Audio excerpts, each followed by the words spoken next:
우리는 때때로 작은 어려움에도 금방 하나님을 원망하거나 불평을 하곤 하죠. 하나님이 정말 살아계시기나 한 거야? 또 불의한 일을 당할 때면 하나님은 왜 이런 불의를 보고도 참으시는 거야? 이런 불평과 원망을 아주 쉽게 하곤 합니다. 크건 작건 우리 모두는 평안할 수 없는 이유를 갖고 있습니다. 어떤 사람도 그저 평탄하기만 한 삶을 살아가지는 않습니다. 이처럼 평안할 수 없는 우리에게 성경은 마음과 성품과 힘을 다해서 하나님을 사랑하라 이렇게 말합니다. 이런 성경의 말씀은 어떻게 보면 이해하기 힘든, 어떻게 그럴 수 있어 싶은, 무엇보다 불가능에 가까워 보이는 그런 명령처럼 느껴질지도 모르겠습니다. 20세기의 유명한 심리학자 중에 빅터 프랭클이라는 사람이 있습니다. 이 사람은 1905년에 태어나서 1997년까지 살았는데요. 오스트리아 비인에 살았습니다. 자, 1905년에 태어나서 오스트리아에 살았던 유대인이라면 결코 피해갈 수 없는 일이 하나가 있습니다. 바로 저 악명 높은 수용소 아우슈비츠로 상징되는 유태인 학살입니다. 1942년 겨울 이 프랭클 박사도 가족과 함께 아우슈비츠 수용소로 끌려갑니다. 그리고 그곳이 사랑하는 아내와 부모님을 마지막으로 본 곳이 되고 말았습니다. 독일 군들은 프랭크 박사를 남자들만 있는 막사로 데려갔습니다. 그리고 박사를 완전히 발가벗깁니다. 그때 박사가 가지고 있던 책을 쓰려고 준비하고 있던 원고 뭉치가 이렇게 떨어집니다. 독일군은 이거 뭐야? 살펴볼 생각도 하지 않고 그 원고 뭉치를 박사의 눈앞에서 불타고 있는 난로에다 집어 던져버립니다. 가족을 잃었던 터에 이제 자신의 자랑이고 의지이기도 했던 그 원고까지 잃어버린 박사는 삶의 모든 의미를, 삶의 의욕을 잃어버렸습니다. 독일군은 프랭크 박사에게 누군가가 입었던, 보다 정확하게 얘기하면 바로 앞전에 누군가가 죽었던 어떤 유대인이 입었던 죄수복을 박사에게 입힙니다. 그날이 하루가 저물어서 모두가 다 잠자리에 빠졌을 때 이제 막 수용소에 끌려온 박사는 잠이 오지 않겠죠. 근데 박사는 그 옷에서 이렇게 바느질한 옷 솔기 사이에서 뭔가 딱딱한 것을 발견합니다. 이게 뭔가 하고 조심스럽게 꺼내보니까 돌돌 말린 아주 작은 쪽지였습니다. 거기에는 무언가 글씨가 적혀 있었어요. 어두운 밤이긴 하지만 온 신경을 집중해서 그 글이 무엇일까? 박사는 읽습니다. 거기에는 이렇게 적혀 있었습니다. 들으라 이스라엘아, 우리 하나님 여호와는 오직 유일한 여호와시니 너는 마음을 다하고 뜻을 다하고 힘을 다하여 내 하나님 여호와를 사랑하라. 이 문구는 오늘날 우리가 사도신경을 외우는 것처럼 유대인들의 신앙 고백입니다. 절망조차도 남아있지 않은 상황, 인간이 내려갈 수 있는 가장 지옥 같은 곳에서 이미 죽음을 눈앞에 두었던 어떤 유대인은 이 신앙을 고백하고 있었던 겁니다. 그리고 그 신앙을 놓치지 않기 위해 쪽지에 적어서 자신의 옷 솔기에 넣어 놓았던 것입니다. 박사는 왈칵 눈물이 솟았고 목이 메어 왔습니다. 나중에 박사의 책에서 박사는 이렇게 표현합니다. 마치 하나님의 음성이 직접 들리는 듯 했으며 하나님이 그곳에 오셔서 그를 품에 안고 말씀하시는 것만 같았다. 아우슈비츠는 여전히 춥고 배고픈 곳이었습니다. 폭력과 죽음의 두려움에 사로잡힌 곳이었습니다. 그러나 프랭크 박사에게 더 이상 그곳은 절망의 장소가 아니었습니다. 그에게는 다시금 삶의 의미가 생겨났습니다.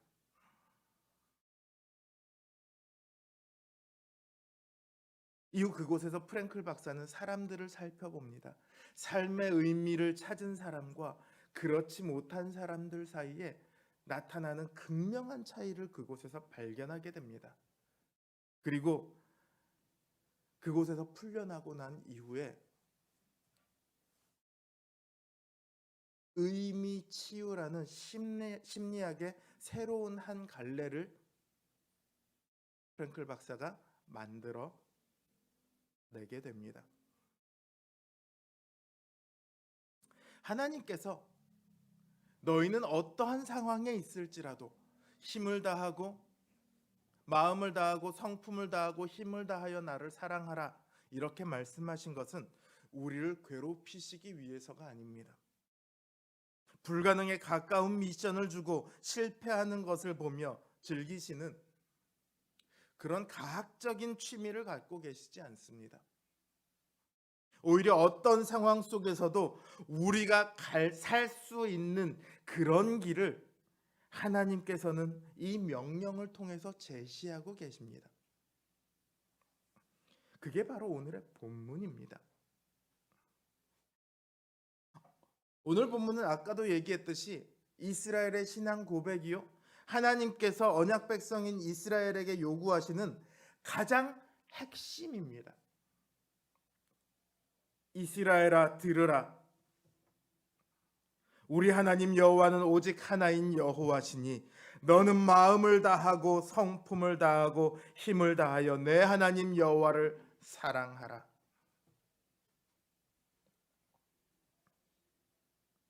유대인들을 만났을 때요, 딴 말 아무것도 몰라도 쇠마 이스라엘 이 말 한마디 하면 다 그냥 이거 해줍니다. 들으라. 쇠마가 다 들으라는 뜻이에요.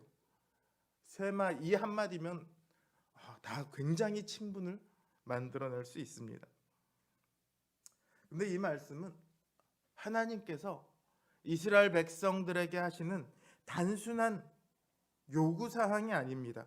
너 아무리 힘든 상황이 오더라도 도저히 하나님을 믿을 수 없을 것만 같을 때라도 무조건 하나님을 믿고 하나님을 사랑해.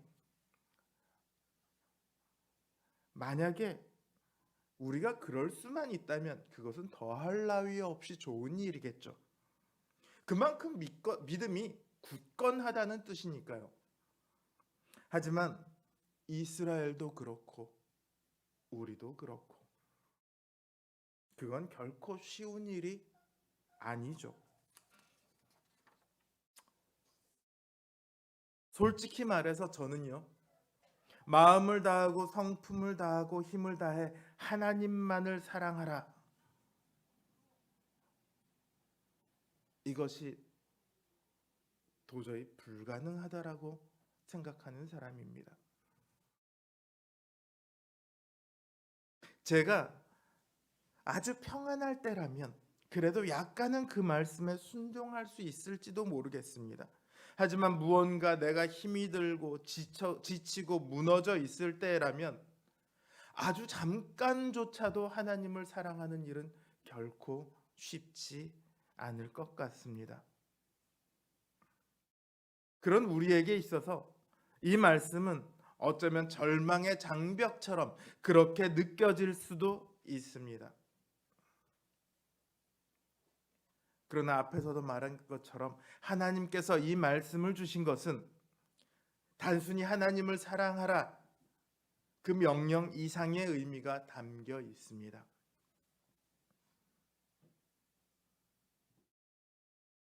하나님께서는 그저 들으라 이스라엘아 너는 마음을 다하고 성품을 다하고 힘을 다하여 내 하나님 여호와를 사랑하라 이렇게 말씀하지 않으셨어요. 하나님께서는 그 명령에 하나의 전제를 달아 놓으셨습니다. 우리 하나님은 오직 하나인 여호와시니. 하나님은 유일하신 여호와 곧 언약의 하나님으로 자신을 우리에게 드러내고 계십니다.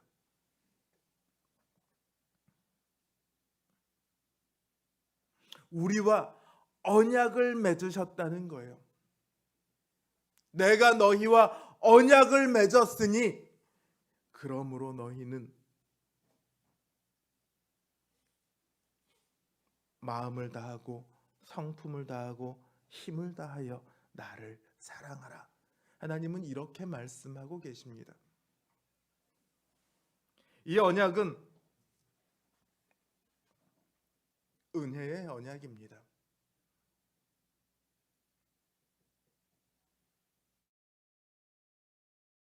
그러므로 하나님께서는 우리에게 은혜의 하나님으로 자신을 드러내고 계신 거예요. 하나님께서는 애굽의 종이었던 이스라엘을 부르셔서 언약을 맺으셨습니다. 왜 이들과 하필이면 이들과 언약을 맺으셨을까요? 이들이 의로운 사람들이기 때문입니까? 아니면 이들이 재주가 많은 사람들이기 때문입니까? 아니면 이들이 온유해서 순종하기 즐겨하는 사람들이기 때문입니까? 아니면 이들이 하나님 나라 백성으로 세워주기만 하면 하나님의 뜻을 아주 잘 실현해서 온 땅에 하나님 나라를 펼쳐낼 그럴 수 있는 사람들이기 때문입니까?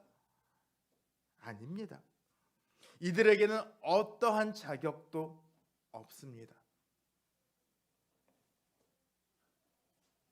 하나님은 이들의 재능도, 이들의 조건도, 이들의 미래도 그 어떤 것도 보지 않으셨습니다. 그저 하나님께서 일방적으로 언약을 맺으셨습니다. 너희가 나를 위해 이러이러한 일을 하면 내가 너희와 언약을 맺겠노라 그러신 것이 아니라 하나님께서 일방적으로 온갖 이적과 기사를 행하셔서 그들과 언약을 맺으셨습니다. 그래서 은혜의 언약입니다. 또 이 언약이 은혜의 언약인 것은요, 그 혜택이 너무도 놀랍기 때문입니다. 하나님께서는 이들에게 말씀하십니다. 젖과 꿀이 흐르는 땅에서 너의 수효가 심히 번성하리라. 이스라엘은 가장 작은 민족, 가장 연약한 민족, 가장 가난한 민족입니다. 그것도 가장 강대국이었던 애굽의 종노릇하던 전혀 미래가 없는 민족입니다. 그러나 하나님께서는 그들을 젖과 꿀이 흐르는 땅에서 살도록 하시겠다고 말씀하십니다. 젖과 꿀이 흐르는 땅은요, 저절로 열매가 넘치도록 맺히는 땅입니다. 남을 위해 종살이하던 이들이 더 이상 아무런 수고도 하지 않아도 되는 땅입니다. 남을 위해서뿐만 아니라 자기 자신을 위해서도 수고하지 않아도 되는 땅. 그게 하나님께서 이들에게 허락하신 땅입니다.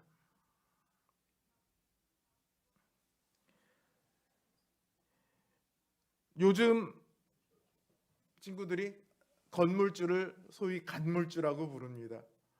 그러면서 동경을 하죠. 왜 건물주를 그렇게 동경합니까? 일하지 않아도 월세가 따박따박 들어오거든요. 놀고 먹어도 된다는 거예요. 근데 놀랍게도 하나님께서는 이들 한 사람 한 사람을 마치 그들처럼 수고하지 않아도 되는 그런 땅으로 인도하셨습니다. 그뿐만 아니라 수요가 심히 번성할 거라고 말씀하십니다. 수요가 심히 번성한다는 것은요, 태초에 아담에게 주셨던 너는 번성하여 땅에 충만하라는 말씀이나 혹은 노아에게 주셨던 너는 번성하여 땅에 편만하라는 말씀이나 혹은 아브라함에게 주셨던 내 자손이 하늘에 셀 수 없는 별들과 같이 많게 되리라, 이 말씀과 같은 말씀입니다. 이 말씀들은 모두 하나님의 백성이 온 땅에 가득 차서 그 땅들을 하나님의 뜻대로 다스리는 것을 의미하고 있습니다. 쉽게 말하면 너희는 이 땅의 왕같이 되리라. 온 땅을 다스리는 왕같이 되리라. 그게 이들에게 주어진 복입니다. 남의 종살이를 하고 있었는데 왕처럼 될 것이다. 그래서 이스라엘을 왕 같은 민족이라고 부르는 겁니다. 이것만 해도 놀라운데요, 이 언약이 은혜의 언약인 또 한 가지 이유가 있습니다. 그건 바로 영원한 언약이라는 점입니다. 하나님께서 이 언약을 이스라엘에게 주신 것은요, 이스라엘이 절망을 느끼도록 하기 위해서가 아니라 이스라엘로 하여금 그 언약의 땅에서 그 날이 장구하도록 하기 위함입니다. 장구하다는 말은 오래 산다는 뜻이죠. 근데 성경에서 날이 장구하다는 말은요, 그냥 장수하다는 뜻이 아니에요. 인간은 아무리 오래 살아도 그 수명이 정해져 있죠. 그러니 인간의 삶은 결코 영원할 수 없습니다. 그런데 하나님께서는 그 모든 규례와 명령을 아들과 손자에게 가르쳐 지키게 하라, 이렇게 말씀하십니다. 구약에서 날이 장구하다라는 것과 대를 잇는다는 것은요, 종종 말 그대로 장수하거나 대를 잇는다 이 의미를 넘어서서 영원을 상징하는 표현으로 사용됩니다. 5장 10절에서 나를 사랑하고 내 계명을 지키는 자에게는 천대까지 은혜를 베풀겠노라, 이렇게 말씀하실 때 이 천대도 실제 생각해서 천대라는 것이 아니라 혹은 아주 많다는 의미가 아니라 영원하다는 의미입니다. 그러니까 이 언약은요, 영원한 언약입니다. 언약이 영원하다는 것은요, 결코 깨어지지 않는다는 의미이죠. 뿐만 아니라 어느 누구도 거기서 쫓겨나지 않는다는 의미 또한 포함하고 있습니다. 언약이 영원하기 위해서는 아무짝에도 쓸모없어 보이는 사람이라도, 자기 몸조차 가누기 힘든 병자라 할지라도, 절망 속에서 자포자기한 사람이라 할지라도, 남들이 다 가까이 가기 꺼려하는 그런 까칠한 성격의 소유자라 할지라도 누구나 그 언약에서 쫓겨나지 않아야 이 언약이 영원한 언약일 수 있는 거 아니겠습니까? 어느 누구나 그 언약의 조건을 채울 수 있어야만 합니다. 한결이나 한빈이처럼 어린아이도, 아주 연로하신 어르신들도, 병자들도, 부자도, 가난한 사람도, 어느 누구나 언약의 조건을 채울 수 있어야 합니다. 그러나 우리는 결코 그 언약의 조건을 채울 수 없습니다. 마음을 다하고 성품을 다하고 힘을 다하여 너희 하나님 여호와를 사랑하라. 아침에 한결이가 그러더라고요. 아빠, 머리가 아파. 오늘 온라인으로 예배드리면 안 될까? 한빈이었나? 제가 대답해 줬습니다. 나도 그러고 싶어. 아빠, 오늘 교회 가기 싫어. 나도 그러고 싶어. 그냥 자면 안 될까? 나도 그러고 싶어.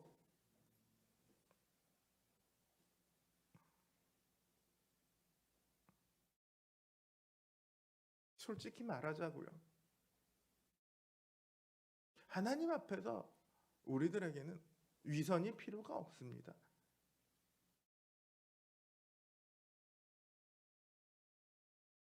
목사들 사이에 유명한 유머가 하나 있어요. 조금 전에 교회 가기 싫어 이 얘기했는데 엄마가 아들을 깨웁니다. 야, 뭐해? 교회 가야지. 빨리 준비 안 하면 늦겠다. 아, 엄마, 오늘은 좀 쉬고 싶어. 정말로 나 오늘 새벽에 잠들었단 말이야. 제발 오늘 하루만 쉬면 안 될까? 엄마가 얘기합니다. 야, 그래도 너 설교는 해야지. 목사님이에요. 목사님들도 그럴 수 있다는 것을 누구나 동의하기 때문에 그게 유머가 되는 거죠.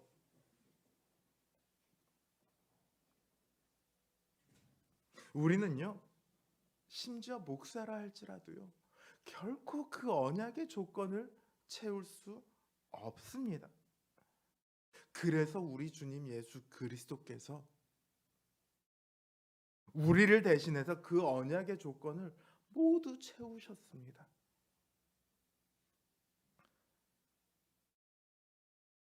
이 땅을 살아가는 동안 하나님의 모든 말씀 앞에 순종하시며 죽기까지 순종하심으로 그 언약을 절대로 깨어지지 않을, 어떠한 사람도 쫓겨나지 않을 그런 언약으로 만들어 주셨습니다.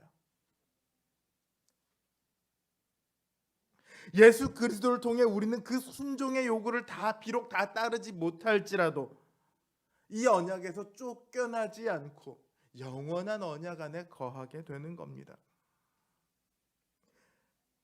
때때로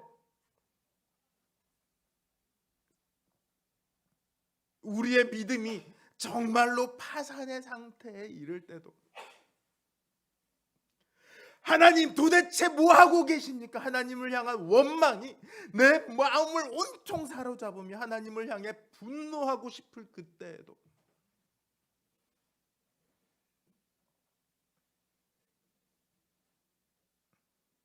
이 말씀이 우리에게 고통과 절망의 명령이 아니라 살 길로 나아가는 명령이 되는 것은 바로 예수 그리스도께서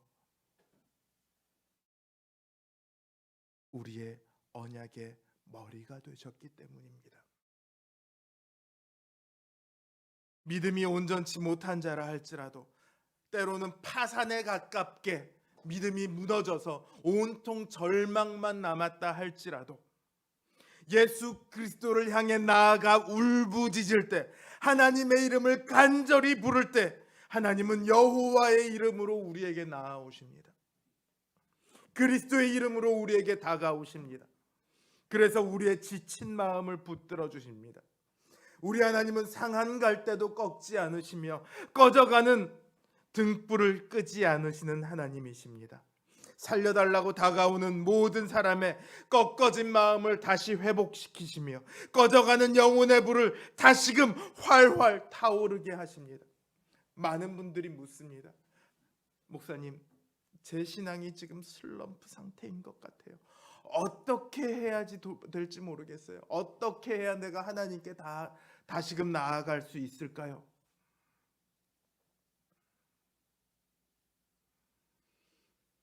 마음이 회복되어서 하나님께 나아가는 길은 결코 없습니다.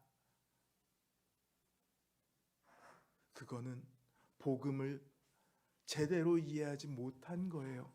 오직 하나님께 나아가는 자만이 그 마음의 회복을 입을 수 있습니다. 그 믿음이 다시 살아날 수 있습니다. 우리가 해야 할 것은 어떻게 하면 내가 다시금 마음을 다하고 힘을 다하고 성품을 다하고 힘을 다하여 하나님을 사랑할 수 있을까요를 탐구하는 것이 아니라 하나님 앞에 나아가 하나님, 내 믿음이 무너졌습니다. 나를 살려주시옵소서. 이 간구를 하는 것이 우리에게 필요합니다. 바로 그때 하나님께서는 우리를 붙드시고 우리를 일으키셔서 우리를 그야말로 하나님을 사랑할 수 있는 자로 그렇게 만들어 주십니다.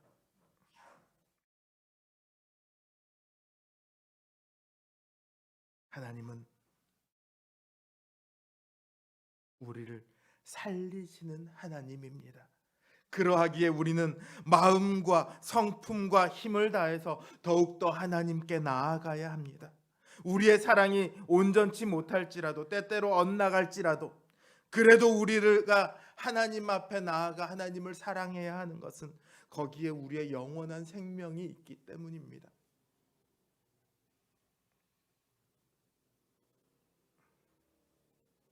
우리의 마음을 하나님께 드려야 합니다. 우리의 성품도 하나님께 드려야 합니다. 우리의 힘도 하나님께 드려야 합니다. 자신의 정신과 생각과 감정과 의지를 포함하는 자신의 모든 것을 다 하나님께 드려야 합니다.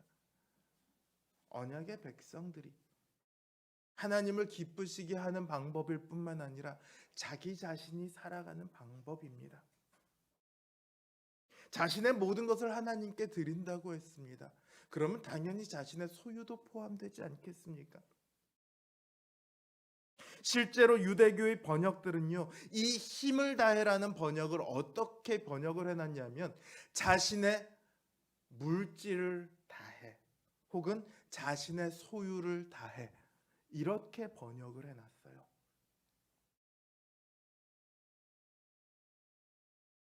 우리는 우리의 모든 것을 다해 하나님을 사랑해야 합니다.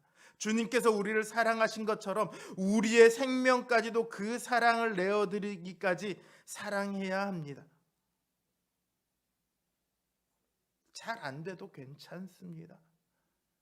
그러기 위해 더욱더 하나님 앞에 나아가 무릎 꿇고 엎드리면 됩니다. 오직 답은 하나님께만 있습니다. 바울은 말합니다. 살든지 죽든지 내 몸에서 그리스도가 존귀히 되게 하려 하노라. 자신의 모든 것을 하나님께 드리는 사람은 죽든지 살든지 오직 그리스도만 드러내기 위해 살아가는 사람입니다. 사랑하는 성도 여러분, 세상의 것들의 마음을 빼앗기지 마십시오. 거기는 절망만 있을 뿐입니다. 우리의 모든 마음을, 모든 영혼을 다 하나님께로만 향하게 하십시오. 그게 바로 우리가 사는 길입니다. 무엇보다 우리 주 예수 그리스도를 붙드십시오. 그분의 십자가에만 우리의 모든 소망이 있습니다. 우리가 그분만을 바라고 그분만을 붙들 때 어떠한 절망스러운 상황에서도 어떠한 공포스러운 순간 속에서도 우리는 흔들리지 않고 오히려 영광의 소망을 꿈꾸게 될 것입니다. 우리 주님은 우리를 영원한 영광과 영원한 안식과 영원한 복락으로 인도하시며 우리와 더불어 영원히 왕노릇 하실 것입니다. 주님과 더불어 영원히 사는 영원한 생명 가운데 거하시는 우리 복된 성도님들과 그 가정 되시길 우리 주님의 이름으로 간절히 기도합니다.